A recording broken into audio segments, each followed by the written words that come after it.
Herzlich willkommen zurück zu Trinergy TV. Immer noch on location in Mannheim beim Sunshine Live 90er Party und wieder in einer Kabine hier unten in den Katakomben von der Mainmarkthalle und an meiner Seite, ja, wieder eine Legende von den 90er Jahren, vom Dancefloor-Bereich, the one and only Captain Hollywood. Hey, what's up, guys? Thank you guys for supporting the 90s music, still even in 2014. Peace.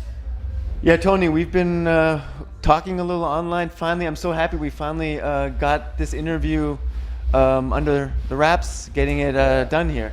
Yeah, I appreciate you guys taking the time to come here to do it. We're only going to be here in Germany for about 2 days, and then we head back. So it's nice we was able to make this work. You performed last year here also, but in the smaller venue. Absolutely. How's the atmosphere today for you here? It's crazy. It is absolutely crazy. The people are amazing. Mannheim is a wonderful city anyway. The people are so generous, and the people really understand the 90s. We have a lot of 90s music lovers and passionate people from the 90s. The energy is unbelievable here. How much work goes into preparation for a gig like this? When you're home in Florida, when you guys are working together, your band, I mean, how much preparation do you go into? Quite a lot. We like to do a lot of entertaining. We don't like to just get on stage and perform the old songs in the old way. We like to give the people as much entertainment as we can. We think if they paid money to buy tickets and they still support us, they deserve to have as much work and as much creative input into the show as possible. We really want to entertain them. So we need. Normally, we're preparing this show for a big tour in America, so we wanted to do it here in Germany first, since this was my home. You know, I don't live here anymore, but this is still my home in my heart. What do you miss most from Germany, the women or the food? Well, my wife is German, so I had to take her with me. You know, I love the food very much. I miss just the whole atmosphere. For one thing, I miss, hearing the language a lot. You know, ich liebe immer noch the deutsche Sprache, and I miss, of course, the Autobahn, and I miss the Four Seasons. I mean, living in Florida and Miami is beautiful, but we don't have the beautiful Four Seasons like we have here, So, and I had the chance to stay a little bit in Trier, up in the mountain area. Beautiful. So I miss the culture, the old architecture here. There's a lot of things that I miss about this beautiful country. You said Trier, Germany? That's the last place that I was able to stay at for a few months when we was preparing for a tour, and I loved being there up in the mountain, Trier, Germany, yes. Did you see that place where you can have a nice view over the city? It's up on a hill, I think. I saw a few places in Zweich. I saw a few places in those areas up in the mountains where the wine fields were and everything. Beautiful. Lörsnich. A few other places. I don't remember all the names, but we got a chance to see quite a lot of nice areas there. Tony, what's it like coming back to a gig like this? I mean, obviously you're not living in Europe anymore, you're living in the States. When you see old friends, especially a guy like Hadaway, who told us that you guys have been friends for 24 years now. Yes, he's one of my great friends, man. It's so wonderful to work out. We still see each other when we're on the road a lot. Sometimes if I'm performing in Romania, he might be performing at the same place. But for this gig, I actually flew him in myself. For this gig, I wanted him to be a part of my show, and he was very honored. He said, "Yeah, man, let's do it." So it was a wonderful feeling. I'm happy he accepted that. We know why you got the name the Captain, because back in the day you always had the uniform on. But why did you put on the Hollywood at the end? It wasn't me that did it. My friend said one day, back then I was 19 years old when I was in the military. And my friend said, one day you're going to be in Hollywood because you're always dancing, man. No matter what we see, you're always dancing. So they gave me the name, And I said, listen, my name is Harrison. I'm not Hollywood. Yeah, but one day you're going to make it to Hollywood. I said, yeah, well, whatever. And they wouldn't call me by my normal name. They would call me by that. And I said, yeah, okay. Then it just stuck with me, You won your first breakdance contest in 1983, I believe, if I read that correctly. Yes. What fascinated you with this breakdance song that I'm going to name now? I liked it very much.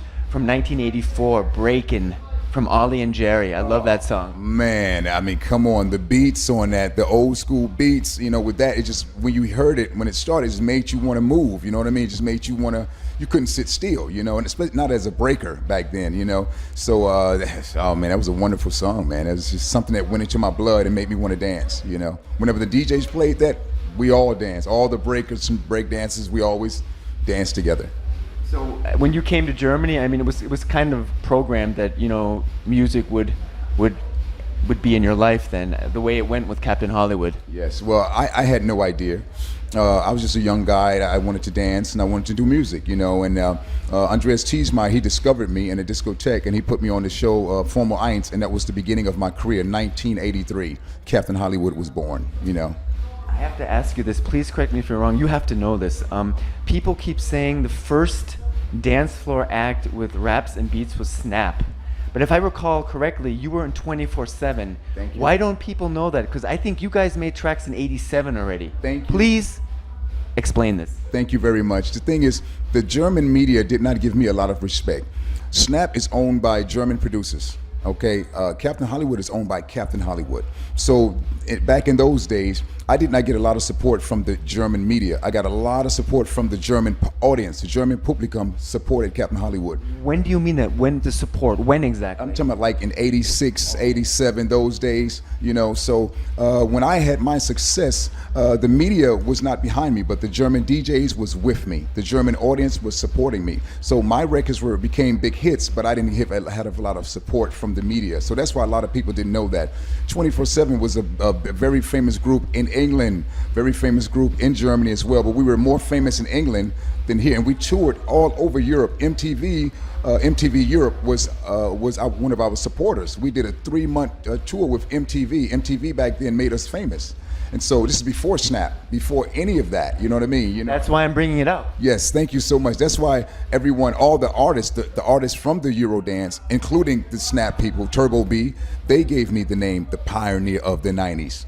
Because Snap started off doing hip hop, if you remember. You know, I Got the Power. They was not doing Eurodance.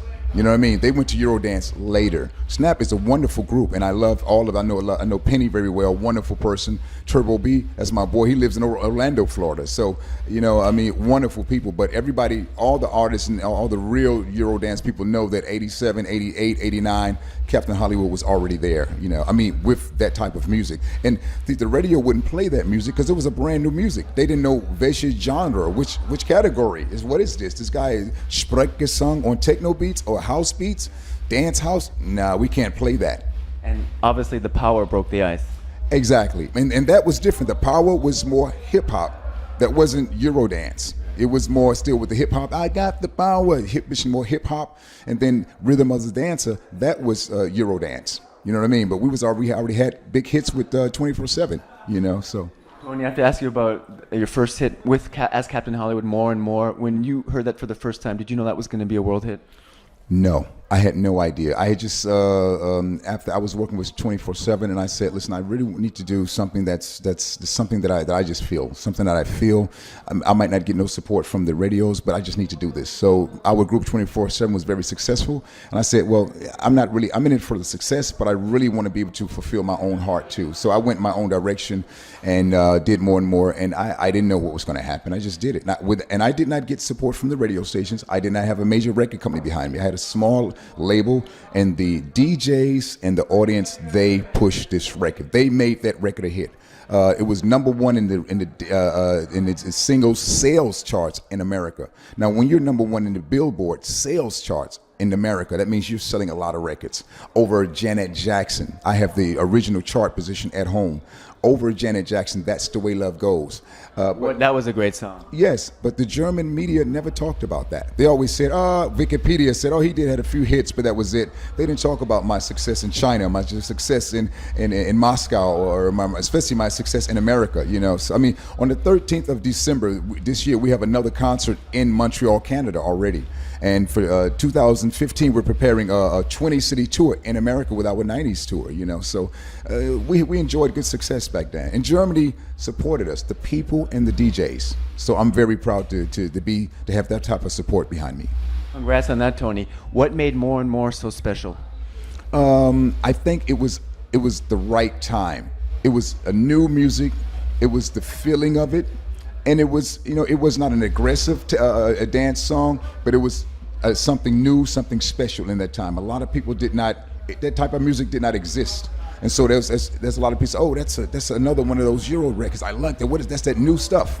Today, it's of course it's old, but it was the beginning, before Culture Beat, before any of them, before DJ Bobo. DJ Bobo, one of my business partners, a great friend, but before anybody.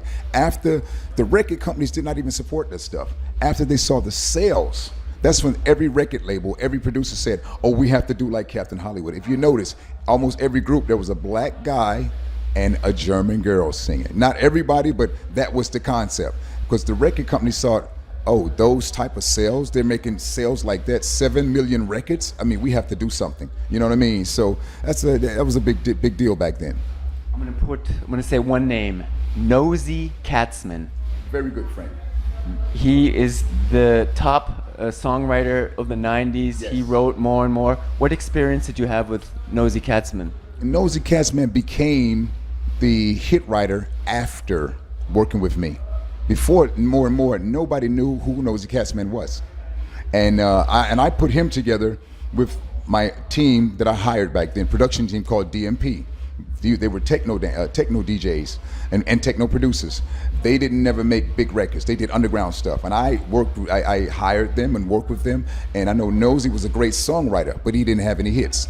So we put them together. I put them together, and at first they hated each other, and they worked together. I did production with them as well, and afterwards, after guiding the whole production, that's how this good stuff came out. After the hits, More and More, Only With You, and All I Want, and then of course everybody said we need that sound. That's why everybody went to Nosy Katzman, and he became later on the hit songwriter. And he's a great guy, and he has great tunes, absolutely. So he's a great friend of mine as well. How much fun do you have performing Flying High? Oh my God, I love that. I love that, man, most definitely. When I perform Flying High, man, I forget that I'm in 2014. I feel that I'm like in 1993, 1994 again. It's wonderful for you, and I'm happy that the audience are still responding the way they are. Tony, a great producer of the 90s that you also know from the music, Jam Elmar, Jam and Spoon, BG, the Prince of Rap, yes. All these great groups that he did. He said in an interview, yeah, I mean, the 90s was great. I just thought, it would just keep going on and on, but it ended sometime.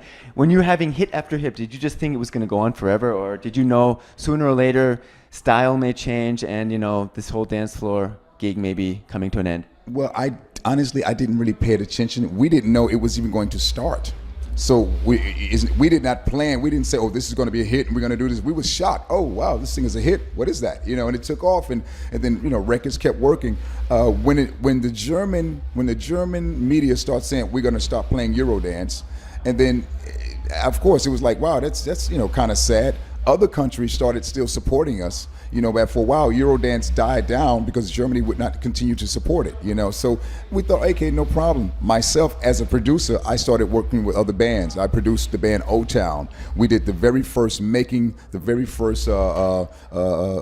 TV show, Making the Band. What was your memories? I wanted to ask you about that later. Yes, my memories on that? Well, I was at the very beginning. I was one of the main producers of the band, and I helped to develop the band, choreography, the show, and everything. So they sold a little bit over 3 million records in America, and so I was behind projects like that, of quite a few other bands that I was producing in America. So, I went to another field. I still do that today, but I went to a whole other field of stuff. And in fact, DJ Bobo asked me to come and choreograph some of his shows as well. 2010, me and my wife, Shireen, we did the whole production and the whole choreography together with DJ Bobo for his 2010 fantasy show. So we was doing a lot of stuff like that in the background.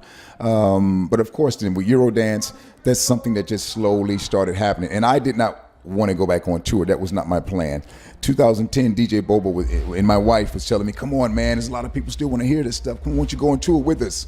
I said, nah, I don't want to do a tour. Nah, so many cities, I don't know. He said, come on, man, like back in the old days. So DJ Bobo was the one that really got me back on stage.